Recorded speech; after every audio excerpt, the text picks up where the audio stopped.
ગુજરાતનું આખું મંત્રીમંડળ અયોધ્યા જશે તો હાલ આ મહત્વના સમાચાર સામે આવ્યા છે, જ્યાં મુખ્યમંત્રી અને મંત્રીઓ રામલલાના દર્શન કરશે। 24 કે 25 ફેબ્રુઆરીએ જશે અયોધ્યા। બજેટ સત્ર દરમિયાન એક મુલાકાતે તેઓ અયોધ્યા જશે। 24 કે 25 ફેબ્રુઆરી ના દિવસે તેઓ અયોધ્યા જવાના છે, તો રામલલાના દર્શન કરવા માટે આખું મંત્રીમંડળ અયોધ્યા પહોંચવાના છે। 24 તારીખ કે 25 ફેબ્રુઆરીના દિવસે તે લોકો અયોધ્યા પહોંચવાના છે અને રામલલાના દર્શન કરવાના છે। તો મુખ્યમંત્રી અને મંત્રીઓ રામલલાના દર્શન કરશે। બજેટ સત્ર દરમિયાન એક મુલાકાતે તેઓ અયોધ્યા જવાના છે, તો રામલલાના દર્શન અર્થે આખું મંત્રીમંડળ 24 કે 25 ફેબ્રુઆરીના દિવસે અયોધ્યા પહોંચવાના છે।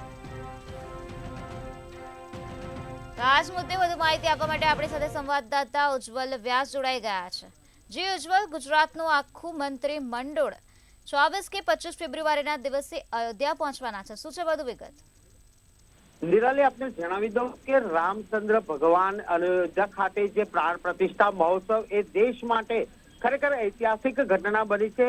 એટલું જ નહીં, દેશના દરેક રાજ્યની અંદર દરેક ગામડા દરેક શહેર અયોધ્યામય બની ચૂક્યા હતા। ત્યારે રામલલાના દર્શન કરવા માટે મુખ્યમંત્રી ભૂપેન્દ્રભાઈ પટેલ અને તેમનું આખું મંત્રીમંડળ અને સંલગ્ન વિભાગના વડાઓ પણ આ અયોધ્યાની મુલાકાત કરશે। બજેટ સત્ર અંતર્ગત એટલે કે 24 અને 25 ફેબ્રુઆરીએ આખું પ્રધાનમંડળ ભૂપેન્દ્રભાઈ પટેલની આગેવાનીમાં રામલલાના દર્શન કરશે અને ત્યાં જ આગળ એક કેબિનેટ બેઠક કરવાનું પણ નિર્ણય લેવામાં આવ્યો છે। રામલલાના મંદિરના સાનિધ્યમાં ગુજરાત સરકાર કેબિનેટ બેઠક કરશે અને એ બેઠકની અંદર નીતિ વિષયક ગુજરાતને ફાયદાકારક મહત્વના નિર્ણયોને બહાલી પણ આપશે। બજેટ સત્ર અંતર્ગત જે આ કાર્યક્રમ યોજાઈ રહ્યો છે તેની તૈયારીઓ પણ કરી દેવામાં આવી છે। આખું પ્રધાનમંડળ 24મી ફેબ્રુઆરીએ રવાના થશે અને ત્યાં રામલલાના દર્શન બાદ કેબિનેટ બેઠક કરશે અને 25મી સંભવતઃ રાત્રે તમામ મંત્રીઓ પાછા પોતા ગાંધીનગર આવી જશે અને મુખ્યમંત્રી ભૂપેન્દ્રભાઈ પટેલ પણ તેમની આગેવાનીમાં આખા મંત્રીમંડળ સાથે અયોધ્યા જવાનું એક આયોજન કરવામાં આવ્યું છે। નિરાલી, જી ઉજ્જવલ, તો 24 કે 25 તારીખે તેઓ મંત્રીમંડળ આખું અયોધ્યા જવાનું છે, તે દિવસે તેઓ કયા કયા કાર્યક્રમમાં ભાગ લેવાના છે અને કેવા પ્રકારની બેઠકનું આયોજન કરવામાં આવશે? જી બિલકુલ, કે અયોધ્યા ખાતે રામલલ્લાનું જે નવનિર્મિત મંદિર છે જેમાં પ્રાણ પ્રતિષ્ઠા પણ થઈ ગઈ છે, એટલે આખું મંત્રીમંડળ દર્શન કરવા માટે ખાસ વિશેષ આયોજન કરવામાં આવ્યું છે। આમ તો જોવા જઈએ તો પ્રતિષ્ઠા મહોત્સવ અંતર્ગત ભારે મેળાવડો હતો, વીવીઆઈપીઓની સંખ્યા પણ વધુ હતી અને દરેક મંત્રીઓની પણ એક ઈચ્છા હતી કે રામલલ્લાના દર્શન થાય।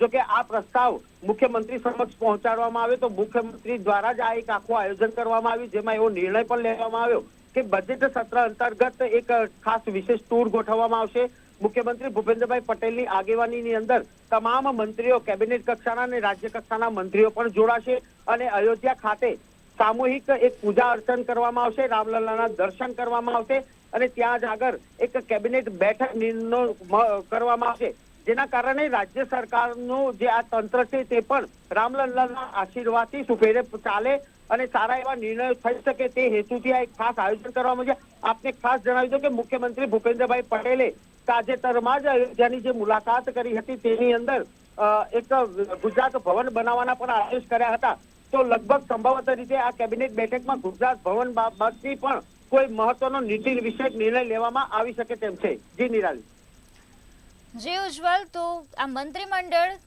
કેટલા સમય માટે ત્યાં અયોધ્યા રોકાવાના છે?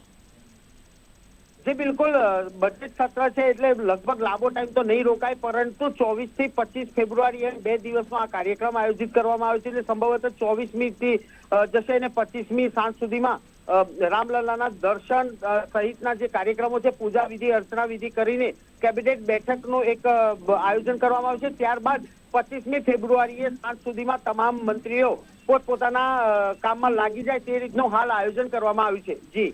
જી ઉજ્જવલ, સમગ્ર માહિતી આપવા બદલ આભાર। જે રીતે અમારા સંવાદદાતાએ જણાવ્યું કે 24 તારીખના રોજ આખું મંત્રીમંડળ અયોધ્યા જશે અને 25 તારીખના દિવસે રાત્રે તેઓ પરત આવી જશે। તો ગુજરાતનું આખું મંત્રીમંડળ અયોધ્યામાં પહોંચવાનું છે. મુખ્યમંત્રી અને મંત્રીઓ રામલલાના દર્શન કરવા અર્થે અયોધ્યા જવાના છે. તો બજેટ સત્ર દરમિયાન એક મુલાકાતે તેઓ અયોધ્યા જશે. તો ગુજરાતનું આખું મંત્રીમંડળ આગામી મહિનામાં અયોધ્યા પહોંચવાનું છે. 24 તારીખથી લઈને 25 ફેબ્રુઆરી સુધી તેઓ અયોધ્યા રહેશે. મુખ્યમંત્રી અને મંત્રીઓ ભગવાન રામલલાના દર્શન કરશે.